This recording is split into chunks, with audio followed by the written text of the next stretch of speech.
दोस्तों इस प्लैनेट को ध्यान से देखो। आपको ये प्लैनेट अर्थ के जैसा दिख रहा होगा, और ये था भी, क्योंकि इस प्लैनेट के पास हर वो चीज़ थी जो आज अर्थ के पास है। लेकिन फिर इस प्लैनेट के साथ कुछ इतना बुरा हुआ कि इससे इसकी हर चीज़ छीन गई और आज ये प्लैनेट कुछ ऐसा दिखता है। जी हाँ दोस्तों, हम वीनस की ही बात कर रहे थे। ऐसा माना जाता है कि जब अर्थ और वीनस पैदा हुए तो ये दोनों बिल्कुल एक ही जैसे थे। दोनों प्लैनेट साइज में भी एक जितने ही थे और वीनस के पास भी हर वो चीज़ थी जो आज अर्थ के पास है। वहाँ पानी था, एक प्यारा सा एनवायरनमेंट था और शायद लाइफ भी थी। बस ऐसे समझ लो कि वीनस एक जन्नत की तरह था। लेकिन फिर ऐसा क्या हुआ कि वीनस से उसकी हर चीज़ छिन गई और जो प्लैनेट कभी एक जन्नत था वो आज एक जहन्नुम बनकर रह गया। तो चलो आज की इस वीडियो में हम यही सब जानने की कोशिश करते हैं और शुरू करते हैं स्टोरी ऑफ वीनस।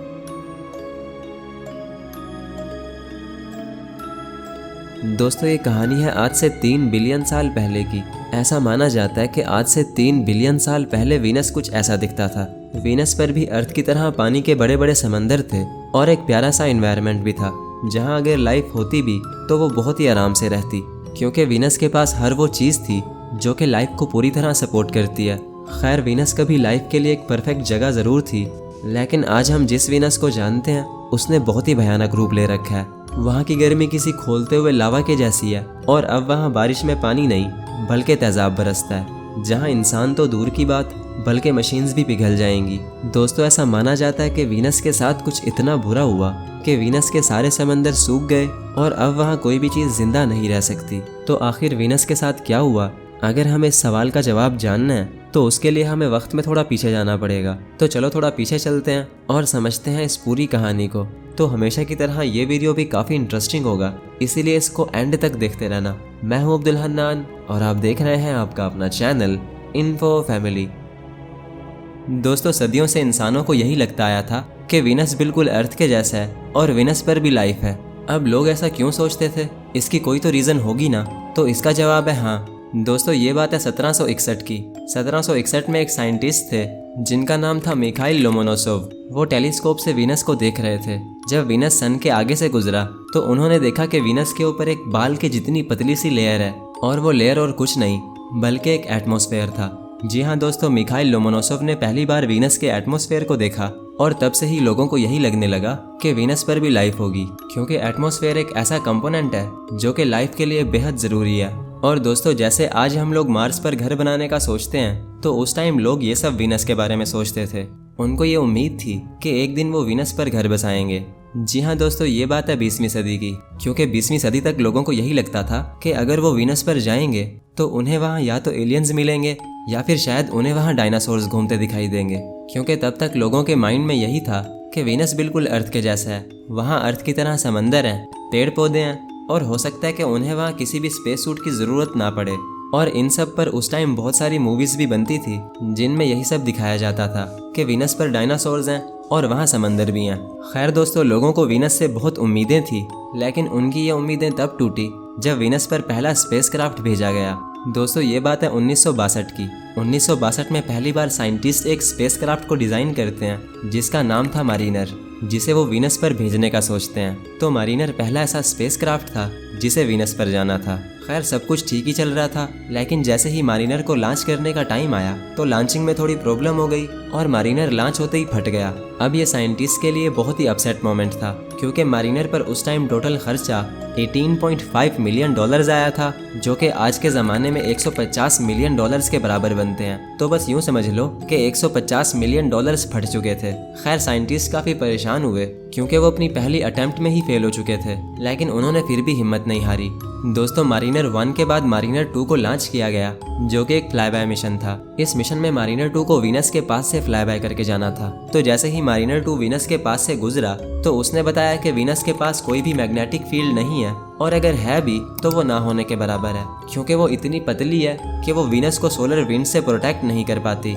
वो मैग्नेटिक फील्ड अर्थ की मैग्नेटिक फील्ड का 0.0015% है, जो कि बिल्कुल भी सिग्निफिकेंट नहीं है। और यही वजह है कि वीनस पर हर टाइम रेडिएशंस की बम्बार्डमेंट होती रहती है। अब ये सब देखकर एक बात तो क्लियर हो चुकी थी कि वीनस पर अब हम खुल्लम खुल्ला नहीं घूम सकते, बल्कि हमें वहाँ एक स्पेस सूट की ज़रूरत पड़ने वाली है। खैर टॉपिक पर वापस आते हैं। दोस्तों मारिनर 2 ने वीनस के पास से तो फ्लाई बाय कर लिया था, लेकिन वो वीनस के अंदर झांक कर नहीं देख पाया, क्योंकि वीनस के ऊपर बहुत ही घने बादल हैं और वहाँ एक बहुत ही थिक एटमॉस्फेयर है। एक एस्टिमेट के मुताबिक वीनस का वो एटमॉस्फेयर अर्थ से लगभग 100 गुना ज़्यादा है और इतना मोटा एटमॉस्फेयर किसी भी टेरेस्ट्रियल प्लैनेट के पास नहीं है। और अगर आपको टेरेस्ट्रियल प्लैनेट का नहीं पता तो मैं आपकी जानकारी के लिए बताता चलूं कि हमारे सोलर सिस्टम के पहले 4 प्लैनेट्स यानी मर्क्यूरी, वीनस, अर्थ और मार्स को टेरेस्ट्रियल प्लैनेट्स कहा जाता है, क्योंकि उनके पास एक सॉलिड सरफेस है। और बाकी बचे आखिरी 4 प्लैनेट्स यानी जुपिटर, सैटर्न, यूरेनस और नेपच्यून, तो उन सबको हम गैस प्लैनेट्स कहते हैं, क्योंकि उनके पास कोई भी सॉलिड सरफेस नहीं है और उन पर लैंड नहीं किया जा सकता, जो कि मैं अपनी वीडियोस में पहले भी काफ़ी बार बता चुका हूँ। तो वीनस के पास सभी टेरेस्ट्रियल प्लैनेट्स से ज़्यादा मोटा एटमॉस्फेयर है और यही वजह है कि वीनस के अंदर देख पाना नामुमकिन है। इनफैक्ट वीनस पर इतने घने बादल हैं कि उनके अंदर नहीं देखा जा सकता। इवन कि मैंने चैट जीपीटी पर यह भी पढ़ा है कि अभी तक हम कोई भी ऐसा स्पेसक्राफ्ट नहीं बना पाए जो कि वीनस के उस एटमॉस्फेयर के अंदर झांक कर देख सके। तो इससे आप खुद ही अंदाज़ा लगा लो कि वीनस का एटमॉस्फेयर कितना घना होगा। और इस हिसाब से अगर हमें वीनस के एटमॉस्फेयर के अंदर देखना है तो हमें उसके एटमॉस्फेयर के अंदर लैंड होना पड़ेगा, और ऐसा हम बहुत बार कर भी चुके हैं। जी हाँ दोस्तों, जब अमेरिका चांद पर मिशंस भेजने में लगा था तब सोवियत यूनियन वीनस को एक्सप्लोर करने में लग गया। सोवियत यूनियन ने वीनस पर लगातार एक के बाद एक वेनेरा मिशंस भेजे, जिनमें बहुत से प्रोब्स को वीनस के एटमॉस्फेयर के अंदर भी भेजा गया। खैर वेनेरा मिशंस की भी एक लंबी लिस्ट है जिन पर हम किसी अलग वीडियो में डिस्कस करेंगे। तो अभी मैं आपको इतना ही बता सकता हूँ कि वीनस पर लैंड होना कोई आसान बात नहीं है, क्योंकि वीनस पर बहुत ज़्यादा गर्मी है और इतनी कि वो मशीन्स को भी जला देती है। यानी जैसे ही वो प्रोब्स वीनस के अंदर जाते थे तो वो या तो वीनस के हाई प्रेशर की वजह से फट जाते थे या फिर वो वीनस के एक्सट्रीमली हॉट टेम्परेचर की वजह से जलकर राख हो जाते थे। और ऐसा क्यों होता था, चलो मैं समझा देता हूँ। दोस्तों वीनस हमारे सोलर सिस्टम का सबसे गर्म प्लैनेट है। वैसे तो सूरज के सबसे क्लोज मर्क्यूरी है, लेकिन वीनस मर्क्यूरी से भी ज़्यादा गर्म है। जहाँ मर्क्यूरी पर दिन का टेम्परेचर 430 डिग्री सेल्सियस होता है, वहीं वीनस पर टेम्परेचर 500 डिग्री सेल्सियस से भी ऊपर चला जाता है। मर्क्यूरी तो रात के टाइम ठंडा हो जाता है, लेकिन दोस्तों वीनस कभी भी ठंडा नहीं होता, ये हमेशा गर्म रहता है। और यहाँ इतनी गर्मी है कि वो लेड जैसे मेटल को भी आराम से पिघला सकती है। अब आप सोच रहे होंगे कि वीनस ज़्यादा से ज़्यादा कितना गर्म हो सकता है। तो दोस्तों इसी चीज़ को नासा के एक इंजीनियर ने एक एग्जाम्पल से समझाया।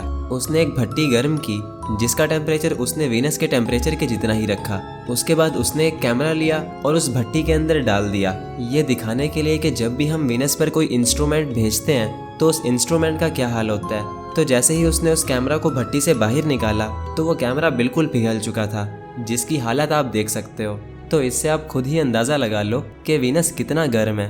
अब वीनस आखिर इतना गर्म क्यों है, चलो मैं समझा देता हूँ। दोस्तों वैसे तो वीनस को गर्म करने में बहुत सारी चीज़ों का हाथ है, लेकिन जो 2 मेन चीज़ें वीनस को सबसे ज़्यादा गर्म करती हैं वो है वीनस का एटमॉस्फेयर और कार्बन डाइऑक्साइड। तो अगर एटमॉस्फेयर की बात करें तो ये तो आपको पता चल ही चुका है कि वीनस के पास सबसे थिक एटमॉस्फेयर है। तो जब सूरज की हीट वीनस के उस एटमॉस्फेयर पर पड़ती है तो वीनस का वो थिक एटमॉस्फेयर उस हीट को ऑब्जॉर्ब करता रहता है, जिसकी वजह से वीनस पर ग्रीन हाउस इफेक्ट पैदा होता है जो कि वीनस को गर्म रखता है। और इसी तरह अगर दूसरी रीज़न की बात करें तो दूसरी रीज़न थी कार्बन डाइऑक्साइड।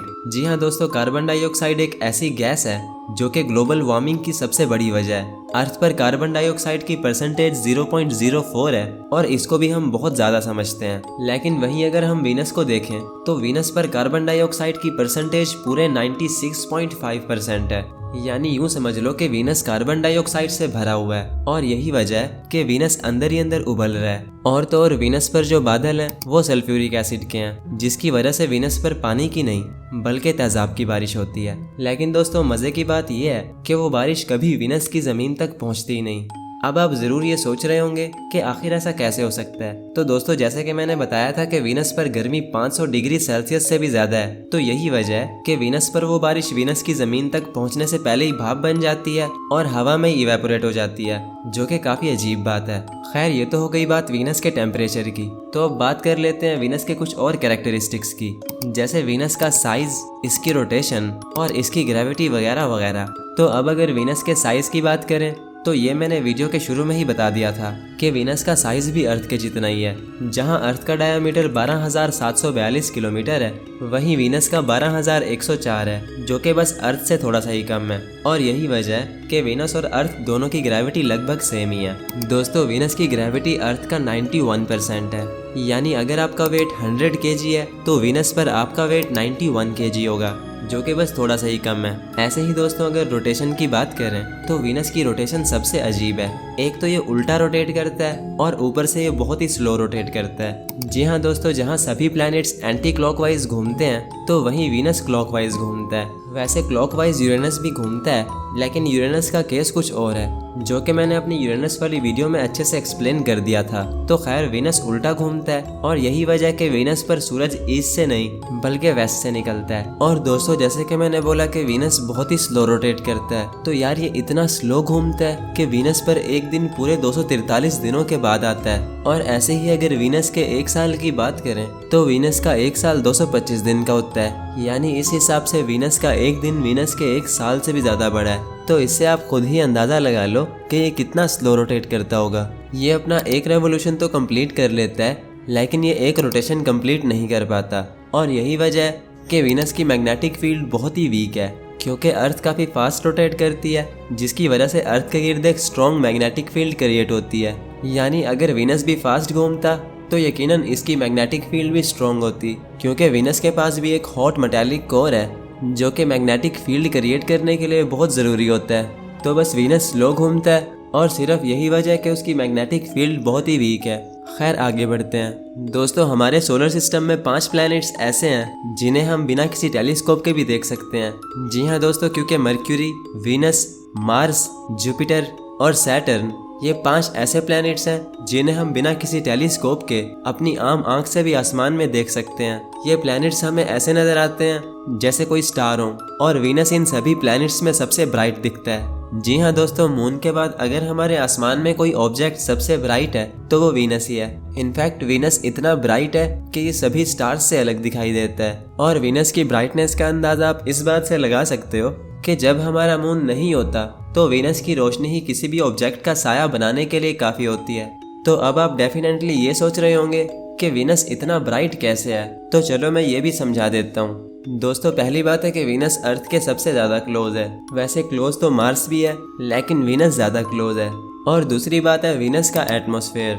जी हाँ दोस्तों, वीनस का एटमॉस्फेयर बहुत ही घना होने की वजह से ये लाइट को वीनस के अंदर ज़्यादा घुसने नहीं देता, बल्कि उसे रिफ्लेक्ट कर देता है, जिसकी वजह से वीनस बहुत ही ब्राइट दिखता है। एक एस्टिमेट के मुताबिक वीनस का एटमॉस्फेयर लगभग 70% से भी ज़्यादा लाइट को रिफ्लेक्ट कर देता है, और वीनस पर सन की सिर्फ 30% लाइट ही पहुंच पाती है। भले ही वीनस सन के ज़्यादा करीब है, लेकिन वीनस पर सनलाइट अर्थ से भी कम पहुंचती है, और उसकी वजह सिर्फ और सिर्फ वीनस का एटमॉस्फेयर है, जो कि काफ़ी इंटरेस्टिंग बात है। और दोस्तों, जैसे कि मैं बता चुका हूँ कि वीनस सबसे गर्म प्लैनेट है, तो यही वजह है कि वीनस पर हमारे सोलर सिस्टम के सबसे ज़्यादा वोल्केनोज देखने को मिलते हैं। रीडिंग्स ये बताती हैं कि वीनस पर लगभग 80,000 से भी ज़्यादा वोल्केनोज हैं, जिनमें से हमें सिर्फ 1600 वोल्केनोज के बारे में ही पता है, जो कि हाईली एक्टिव हो सकते हैं। तो अब दोस्तों, हम ये जान चुके हैं कि वीनस कैसा है और इस पर क्या कुछ है। तो चलो अब स्टोरी को कंटिन्यू करते हैं और जानते हैं कि वीनस के साथ आखिर ऐसा क्या हुआ जो वीनस का आज ये हाल है।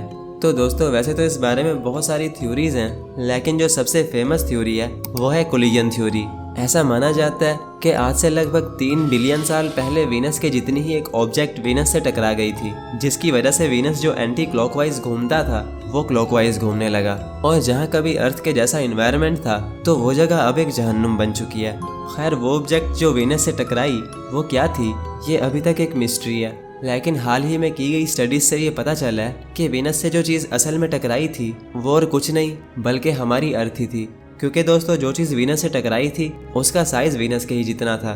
तो वीनस के जितना साइज़ किसका है ये आप खुद भी अच्छी तरह जानते हैं। तो मुझे लगता है कि अब वीडियो काफ़ी लंबा हो चुका है, तो इस वीडियो को यहीं पर एंड करते हैं। बट अगर आप चाहते हो कि मैं वीनस का पार्ट 2 बनाऊं, जिसमें हम वीनस पर भेजे जाने वाले मिशंस के बारे में डिटेल से डिस्कस करें कि कैसे वीनस के अंदर प्रोब्स को भेजा गया और उनके साथ फिर क्या क्या हुआ, तो अगर ये सब जानना चाहते हो तो कमेंट में पार्ट 2 ज़रूर लिखना। और जाने से पहले चैनल को फॉलो और सब्सक्राइब भी कर लेना, क्योंकि यहाँ आपको ऐसी अमेजिंग वीडियोज़ मिलती रहेंगी।